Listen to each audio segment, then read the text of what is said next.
প্রিয় দর্শক, বাংলার রাজনীতিতে এখন চাঞ্চল্যকর ইস্যু নিয়ে দাঁড়িয়ে আছেন হুমায়ুন কবির। তিনি একাধারে সোশ্যাল মিডিয়া থেকে, ইউটিউব চ্যানেল থেকে, সংবাদ মিডিয়ায় একটাই জিনিস প্রচারের এবং আলোচ্য বিষয়, সেটা হচ্ছে 6ই ডিসেম্বর বাবরি মসজিদ ভিত্তি স্থাপন। ইতিমধ্যে তিনি ঘোষণা করেছিলেন যে পীরজাদা আব্বাস সিদ্দিকীকে সেখানে আমন্ত্রণ জানানো হবে। এ ব্যাপারে নওশাদ সিদ্দিকী বলেছেন যে এ ব্যাপারে আমি কিছু বলবো না, যা বলার আমার বড় ভাইজান বলবে। যাই হোক, রাজনীতি এখন ওঠন পাঠন চলছে।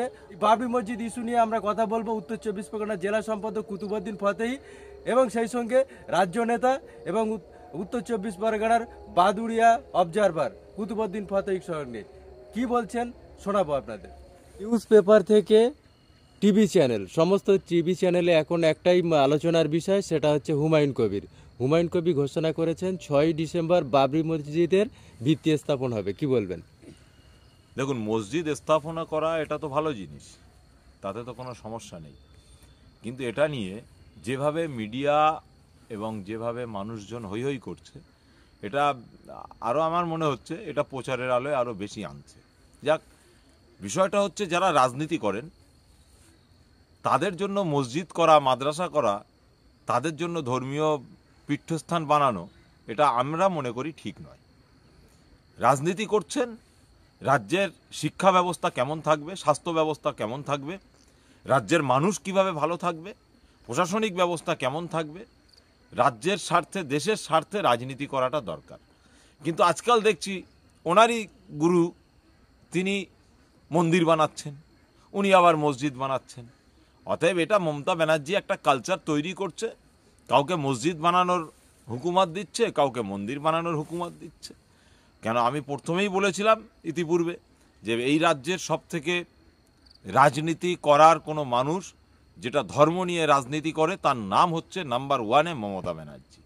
সবথেকে বড় সাম্প্রদায়িক দল এবং সবথেকে বড় সাম্প্রদায়িক মনোভাবপূর্ণ মানুষ যদি থেকে থাকে পশ্চিমবাংলার বুকে, তার নাম হলো মমতা ব্যানার্জি। এটা আমি চ্যালেঞ্জ করছি। দেখুন না, আপনি প্রত্যেকটা প্রকল্প দেখুন, ধর্মীয় ভাবাবেগ, প্রত্যেকটা কাজে ধর্মীয় ভাবাবেগ। কিন্তু দেশের স্বার্থে, দেশের জনগণের স্বার্থে কাজ হবে। সরকারের কি কাজ ছিল? আজকের শিক্ষিত বেকার যুবক তারা আজকের রাস্তায় বসে আছে। শিক্ষিত বেকার যুবকদেরকে কি বলতে চাইছেন? মসজিদের সামনে, মন্দিরের সামনে, যে ধর্মস্থানের সামনে যে থালা নিয়ে বসো, এটাই কি শিক্ষা দিতে চাইছেন? এই সমাজ গড়তে চাইছেন? এটা বাংলার মানুষ ভাবছে।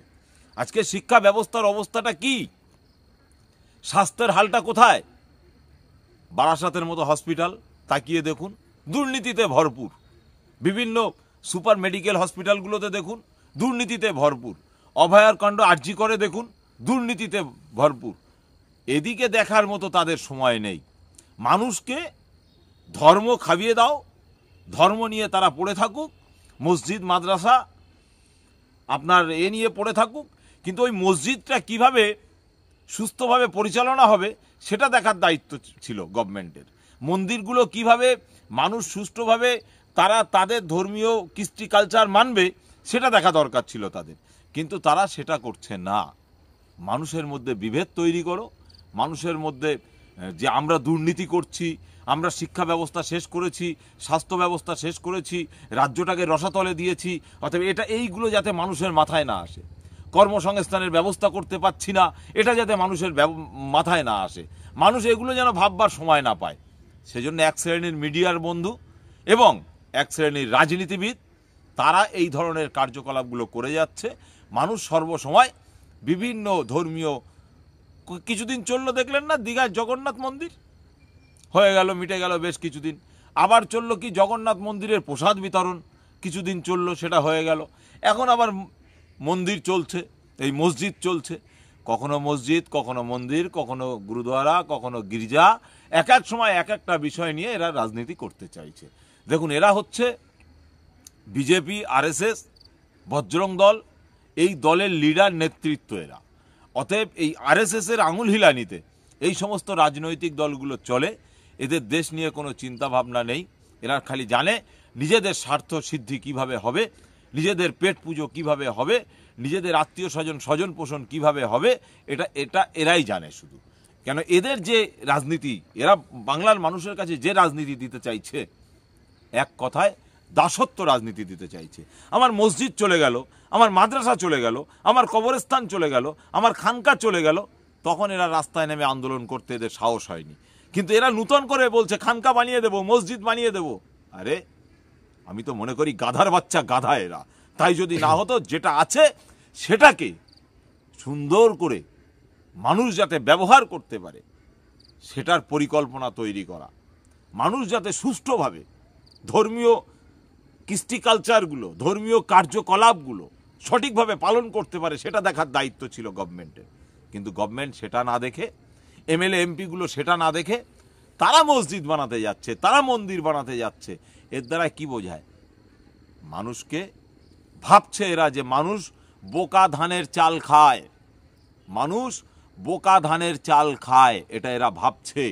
তবে আগামী দিন 2026-এ নির্বাচন, মানুষ স্বচ্ছ সমাজ গড়ার লক্ষ্যে, দুর্নীতিমুক্ত সমাজ গড়ার লক্ষ্যে আবার শিক্ষা স্বাস্থ্যকে ফিরিয়ে আনতে বিকল্প ভাবছে। এটা আগামী 2026-এর নির্বাচনের পর রেজাল্ট আপনারা দেখে নেবেন। এতদিন দেখা যাচ্ছিল যে সরকার মুসলিমদের কিছু ভাবাবেগের বিষয়ে নিশ্চুপ ছিল, হঠাৎ করে হুমায়ুন কবির মসজিদ নির্মাণ করবে এমনটাই খবর। এটা কি রাজনৈতিক চক্রান্ত, কি মনে করেন? হতে পারে। আপনি রাজনৈতিক না এটা কেন ভাবছেন? একটা রাজনীতিবিদ সে যখন এই ধরনের কার্যকলাপগুলো করতে যায় তখন এর মধ্যে রাজনীতি নেই এটা ভাবছেন কেন? থাকতেই পারে। ফেসবুকে একটা পোস্ট ভাইরাল হয়েছে যে ভাইজান আব্বাস সিদ্দিকীকে ভিত্তি স্থাপনের আমন্ত্রণ জানানো হবে, কি বলবেন এ বিষয়ে? তিনি একজন ধর্মগুরু, তার মনের ইচ্ছা হয়েছে যে আমি অমুক ধর্মগুরুকে নিয়ে আসবো, হতেই পারে। আবার একটা নিউজ চ্যানেলে সংবাদে প্রকাশ যে হুমায়ুন কবির দল ত্যাগ করে আইএসএফ হুমায়ুন কবির ও অন্যান্য মুসলিম দলদের নিয়ে তাদেরকে একটা সামনে প্রতিদ্বন্দ্বিতা করতে চায় 2026 সালে। এমনটা যদি হয় তাহলে কীরকম রাজনীতি পজিশন দাঁড়াবে বলে মনে করছেন? দেখুন, রাজনীতিতে শেষ বলে কিছু নেই, রাজনীতিতে হয় না বলে কিছু নেই।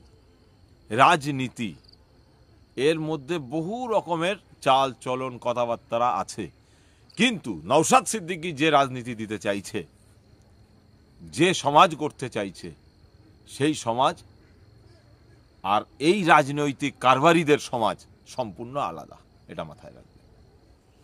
তাহলে কি জোটের সম্ভাবনা নেই? বিশেষ করে হুমায়ুন কবির, আপনি মনে বলতে চাচ্ছেন যে হুমায়ুন কবির তৃণমূলের একটা চক্রান্ত শিকার?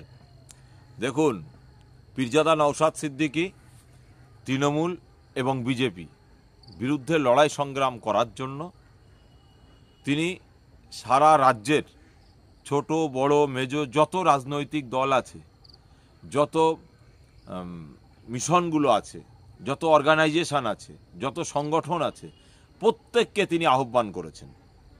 সেজন্য তাকে স্যালুট জানানো দরকার যে এই সাম্প্রদায়িক বিজেপি, সাম্প্রদায়িক তৃণমূলের বিরুদ্ধে, চাকরিচোর দুর্নীতিবাজ তৃণমূলের বিরুদ্ধে লড়াই সংগ্রাম করতে হলে আসুন সর্বস্তরের মানুষ একত্রিত হই, কাঁধে কাঁধ মিলিয়ে এদের বিরুদ্ধে লড়াই সংগ্রাম করি, এ আওয়াজ দিয়েছেন।